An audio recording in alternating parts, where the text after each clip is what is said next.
Bueno, por seguir un orden, la siguiente opción que tenemos después de lo que es la resolución es la salida de metadatos.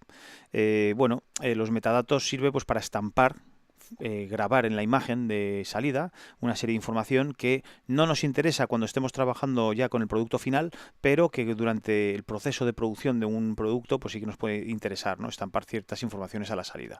Entonces, estas informaciones son pues el tiempo, la fecha, el tiempo de procesamiento, fotograma, el nombre de la escena, la memoria empleada, podemos ponerle notas, el número de cámara, el tipo de lente, el nombre de archivo, etcétera, etcétera, etcétera. Hay una serie de informaciones que nos pueden ser de utilidad.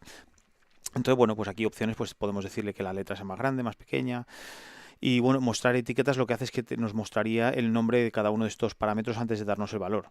Entonces esto sirve pues para eso, para estampar en la salida ciertas informaciones, el número de fotograma, por ejemplo. Entonces, pues bueno, está muy bien. Puede ser bastante útil, pero claro, hay que acordarse siempre de que al realizar el render final, si esto lo tenemos marcado, hay que desmarcarlo. La siguiente opción que tenemos en el panel de renderizado es el de salida, las opciones de salida, y aquí lo que le vamos a decir es por defecto dónde va a ir guardando todos los resultados de los renders, ¿no? Por defecto nos viene esta opción en mi ordenador, que trabajo con Linux, la carpeta temporal que usa el sistema operativo Linux. Cada sistema operativo tendrá una diferente. Y bueno, pues normalmente esta no es la carpeta que nos interesa tener. Aquí generalmente pues una opción que es muy habitual y muy cómoda es la que os voy a marcar a continuación. Si le ponemos dos barras, barra, barra, y ya está, nos va a guardar el resultado del render en el mismo directorio donde está el archivo de proyecto. Si quisiésemos, por ejemplo, crear una carpeta dentro de esa misma carpeta, es tan sencillo como escribirle el nombre de la carpeta que queremos y ponerle detrás otra barra. De esta forma lo que hace es que los archivos de render nos los va a guardar en el mismo directorio donde se encuentra el archivo de proyecto, dentro de una carpeta que se llama render. Bueno, que por cierto, por defecto, el nombre del archivo es el número del frame. Es decir, si estamos en el frame 1, el resultado va a ser 001 o 0001, no sé cuántos ceros mete, pero va a ser 1 punto lo que sea, que le digamos, ¿no? Si queremos que todos los archivos que salgan tengan nombre, yo qué sé, estos son unas cabezas de mono, pues si ponemos cabezas de mono, por ejemplo, lo ponemos así sin una barra al final, la barra está. Entonces, todos los archivos renderizados pues se van a llamar por defecto cabezas de mono y a continuación el número del fotograma. Bueno, estos son cosas interesantes. Yo generalmente siempre tengo esto puesto así con dos barras sencillamente, y así yo sé que todos los renderes salen por defecto en donde tengo guardado el archivo proyecto, y si quiero definir alguna cosa más, pues entonces se lo pongo. Tenemos una serie de opciones aquí además adicionales que son pues sobreescribir. Sobreescribir quiere decir que si está activado, quiere decir que cuando se encuentre un archivo con el mismo nombre que el que va a crear, pues lo va a sobreescribir, lo va a borrar y va a crear otro encima, o sea, otro nuevo. Si le marcamos aquí extensión de archivo, pues sencillamente le va a poner una extensión de archivo, la extensión correspondiente, ¿no?, al tipo de archivo que le hayamos seleccionado aquí. El marcador de posición es una opción muy interesante, que lo que hace, para que entendamos cómo funciona esto, cuando Blender renderiza una imagen, primero hace el render y cuando ha terminado, entonces ya lo escribe en el disco duro, crea el archivo y escribe dentro del archivo el resultado del render. El marcador de posición, cuando lo activamos, lo que hace es que primero crea un archivo de muy pequeñito, de 0K, pero ya con el nombre que va a emplear. Y luego hace el render y cuando ha acabado el render entonces ya sobrescribe ese archivo. Y os podéis preguntar, bueno, ¿y eso para qué?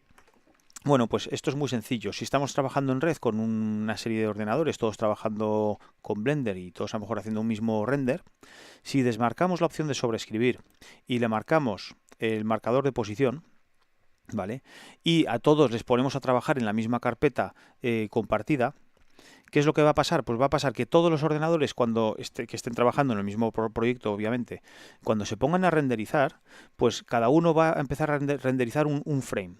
Entonces van a mirar primero en la carpeta a ver cuál es el último fotograma renderizado que hay. Entonces cuando vean que, por ejemplo, hay, qué sé yo, renderizados 3 frames y el siguiente que falta por renderizar es el cuarto, pues va a poner un archivo que se llame 0004.png. y entonces va a empezar ese ordenador a renderizar ese archivo. El siguiente ordenador que haya acabado de hacer su render va a mirar y como va a ver que hay un 005, o sea, un 004, perdón, aunque no esté acabado el render, como ya está creado el archivo, va a crear el 005. Entonces, es una forma de repartir trabajo, es decir, cada ordenador dentro de una red que estén todos poniendo sus renders en una misma carpeta compartida, todos van a ir renderizando el último frame disponible que esté pendiente de renderizar. Entonces, pues podemos tener 10 ordenadores en red, todos renderizando un mismo proyecto. Y pueden ser ordenadores totalmente diferentes, o sea, unos más viejos, otros más nuevos, unos más rápidos, otros más lentos, que cada uno va a ir a su ritmo renderizando lo que pueda. Entonces, es una opción muy interesante. La siguiente opción, que es el resultado a caché, bueno, sirve pues para exportar cierta información del render, no exportarlo a un archivo que me parece es de formato XR, que bueno, sirve para luego hacer el proceso de composición más adelante, pues para poderlo agilizar un poco. El siguiente desplegable que tenemos aquí es pues el que le dice el formato de archivo en el que vamos a trabajar, si vamos a trabajar con imágenes estáticas o con imágenes de vídeo.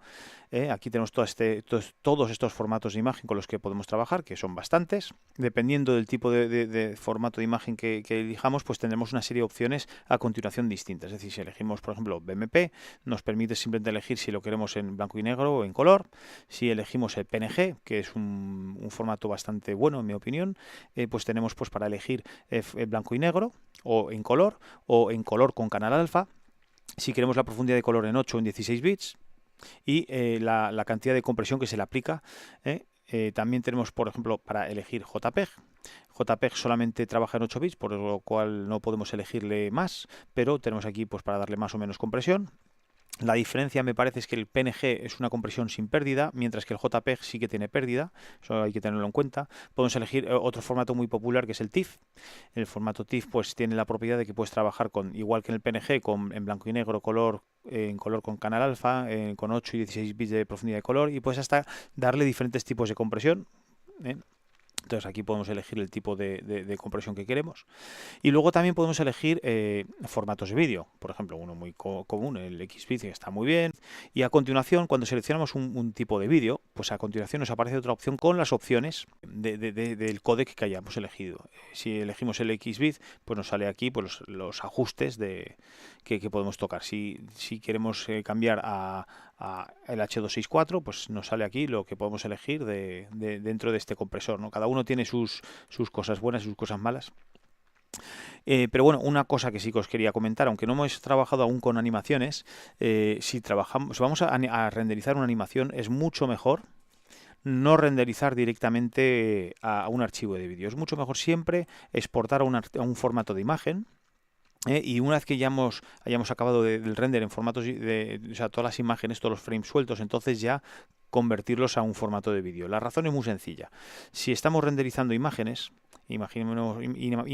imaginémonos que estamos renderizando 1000 fotogramas y se nos va la luz, pues solamente perderemos los fotogramas, bueno, no perderemos ninguno, tendremos guardados en nuestro disco duro todos los fotogramas que se hayan renderizado hasta ese momento. Sin embargo, si seleccionamos un formato de vídeo, un archivo de vídeo, el archivo de vídeo no se crea hasta que se ha terminado de renderizar toda la secuencia, con lo cual si se va la luz a la mitad, pues tendremos que volver a empezar cuando vuelva la luz porque habremos perdido todo. No solamente si se va la luz, si se cuelga el ordenador o se estropea o lo que sea.